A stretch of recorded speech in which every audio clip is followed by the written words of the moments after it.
अस्सलाम वालेकुम my friends, कैसे हैं आप सब। होपफुली आप सब खैरियत से होंगे। आज की वीडियो में लाई हूँ कुछ ऐसे टिप्स जो इस गर्मी के सीज़न में आपके बहुत काम आने वाली हैं।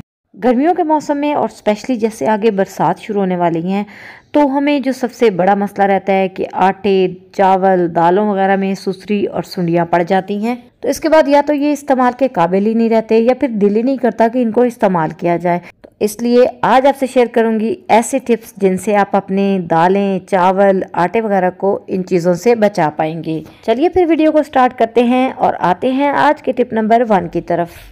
सबसे पहली टिप दालों को कीड़ा लगने से बचाने के लिए है। तो पहला तरीका तो है बहुत ही आसान। आप ले लें सूखी साबित सुर्ख मिर्च और इसको जी आप अपने दालों वाले डिब्बों में डाल दें। एक एक मिर्च डाल दें और फिर इसके बाद डाल दें जी एक एक तेज़पात। अब इंशाल्लाह आपकी दालों में कीड़ा नहीं लगेगा। अगर दालों की मिकदार ज़्यादा हो तो फिर इन दोनों चीज़ों को भी आप थोड़ा ज़्यादा अमाउंट में डाल दें। दूसरा तरीका ये है कि आप ले लें कैस्टर ऑयल यानी अरंड का तेल और इसके 2-2 ड्रॉप्स आप दालों में डाल दें और ऊपर से डाल दें एक अदद तेज़पात और फिर इसको अच्छे से हिला दें। बस अब चाहे आप इस दाल को 2 साल भी रखेंगे ना, इनमें कीड़ा बिल्कुल नहीं लगेगा। मेरा ये बहुत ही पुराना तरीका है दालों को सेव करने का और फिर मुझे कभी भी दालों में कीड़ा लगने का प्रॉब्लम फेस नहीं करना पड़ा। अब एक और भी तरीका आपको बताने लगी हूँ, वो ये है कि आप ले लें हींग और इसका एक छोटा छोटा पीस लेके उसे मलमल के कपड़े में डालें और फिर दालों के डिब्बे में डालते जाएं। जब एक दफ़ा दालें ख़त्म हो जाएं ऊपर से और दालें डाल दें। नई हींग डालने की ज़रूरत नहीं होगी, तो इससे भी दालों में कीड़ा नहीं लगता। लीजिए एक और बहुत ही आसान सा आपको तरीका बता देती हूँ कि सरसों का तेल तो सभी के घरों में मौजूद होता है। तो बस उसके 2-3 ड्रॉप आप दालों में या चनों में डालें। फिर इस तरह से तेल से दालों की या चनों की मालिश कर दें और फिर एक अदद तेज़पात डाल दें। उसके बाद इसे आप अपने डिब्बे में डाल दें। इससे भी दालों में या चनों में कीड़ा नहीं लगेगा। तो ये तो थे जी डिफरेंट मेथड जिनसे आप दालों को कीड़ा लगने से बचा सकते हैं। चलिए अब आ जाते हैं हम चीनी की तरफ। चीनी में इस तरह सारी बात है, सुसरी वगैरह तो नहीं पड़ती, लेकिन इसके साथ जो मसला आता है वो है कि अक्सर जब हमने ज़्यादा अमाउंट में चीनी स्टोर की होती है कंटेनर में तो उसमें चूंटियाँ चली जाती हैं। अब ये जो जितनी भी चीज़ें हमने दालों के लिए यूज़ की हैं, ज़ाहिर बात है चीनी में हम इन्हें नहीं डाल सकते और ना ही हम चीनी को धूप में रख सकते हैं क्योंकि उससे वो मेल्ट होना शुरू हो जाती है। गर्मी की धूप वैसे ही बड़ी तेज़ होती है। तो अब जी चीनी को इन चूंटियों वगैरह से बचाने के लिए आपने करना ये है कि आपने ले लेने हैं लौंग और इस तरह से कंटेनर की साइड पे आपने 5-6 लौंग डाल देने हैं। और अगर लौंग ना हो तो आप मोटी जो इलायची होती है वो डाल दें और उसके साथ एक दालचीनी का टुकड़ा डाल दें।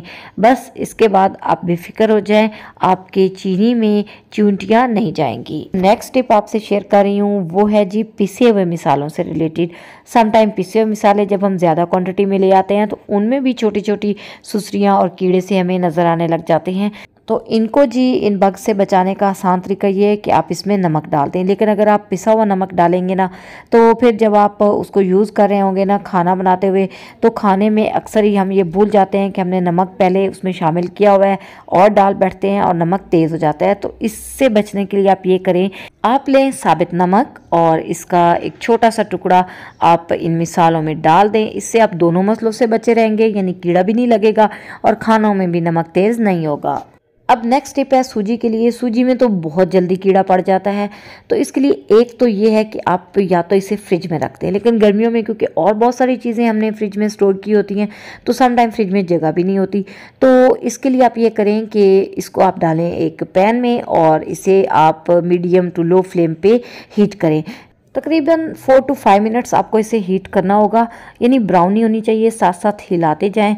जैसे ही हल्की सी इसकी खुशबू आने लगे तो बस उसके बाद फ्लेम बंद कर दें। फिर इसे बाउल में डाल दें और ठंडा होने दें। जब अच्छे से ये ठंडे हो जाए तो फिर इसे डाल दें आप कंटेनर में और अब आप कंटेनर को कहीं भी रखें किचन में, इसमें अब कीड़ा नहीं लगेगा। इसको डालते डालते ही मेरे ज़हन में एक और टिप आई कि अभी जैसे मैंने इसमें बाउल में डाला था तो ये थोड़ी बहुत बाहर भी गिर गई। तो इससे बचने के लिए आप ये करें कि आप कीफ का यूज़ करें। अगर वो नहीं है तो कोई मसला नहीं, आप ले लें अखबार का एक टुकड़ा और इसको इस तरह से आप कोन शेप बना लें और इस कोन को फिर आप कंटेनर में रखें जिसमें आपने सूजी डालनी है। और अब आप डालें, सूजी बिल्कुल भी बाहर नहीं गिरेगी, आसानी से डल भी जाएगी और मैस भी नहीं फैलेगा। उम्मीद करती हूँ कि ये टिप भी आपके लिए यूज़फुल रहेगी। और अब है जी मोस्ट इम्पॉर्टेंट टिप, यानी राइस को बचाने की, क्योंकि राइस में इस तरह से बहुत ही ज़्यादा प्रॉब्लम आता है कि बग्स पड़ जाते हैं। तो इनसे बचने के लिए वैसे तो बहुत सारी टिप्स हैं जो मैं आपसे शेयर कर सकती हूँ, अगर आप कहेंगे तो एक डिटेल वीडियो मैं इस पर बना दूँगी, लेकिन आज जो मैं आपको टिप देने लगी हूँ वो बहुत ही ईजी सी है। आपने जब भी कंटेनर में राइस डालने हों तो नीचे डालें एक अखबार का पीस और उसके ऊपर आप डाल दें तेज़पात, और फिर इसके ऊपर आप डालें राइस। दरमियान में आप 2-3 ये साबित जो सुरख मिर्च है इसको भी डाल दें, ऊपर से और राइस डालें, और फिर जी आप चाहें तो यही जो खड़ा नमक है ये इसमें डाल दें। इन सारी चीज़ों से राइस में कीड़ा नहीं लगेगा। ऊपर से फिर एक अखबार का पीस डालकर इसको रख दें। तो इस तरह से आपके चावलों में सुंडियाँ बिल्कुल नहीं पड़ेंगी और चावल लंबे अरसे तक सेफ रहेंगे। अब लास्ट में जी शेयर करने लगी हूँ आटे को सुंडियों से बचाने का तरीका। तो इसके लिए आपको करना ये है कि बस आपको 3 चीज़ें लेनी हैं। एक तो आपको चाहिए होगा पिसा हुआ नमक, उसके साथ आप लेंगे काला ज़ीरा, और तीसरी चीज़ आपको चाहिए होगी वही तेज़पात। अगर फ्रेश मिल जाए तो और ज़्यादा अच्छा है, नहीं तो फिर ड्राई से भी काम चल जाएगा। तो आपने एक पोटली ले लेनी है, ये इस तरह की पोटली आराम से मिल जाती है, या आप ख़ुद बना लें, और इसके अंदर आप डाल दें 2 चम्मच नमक और 1 चम्मच काला ज़ीरा का। आप देखें ये पोटली जो है ना ये नेट की है, तो अगर ये आपको ना मिले तो आप मलमल का कपड़ा भी ले सकते हैं, उसकी आप छोटी सी पोटली बनाकर उसको आटे में डाल सकते हैं।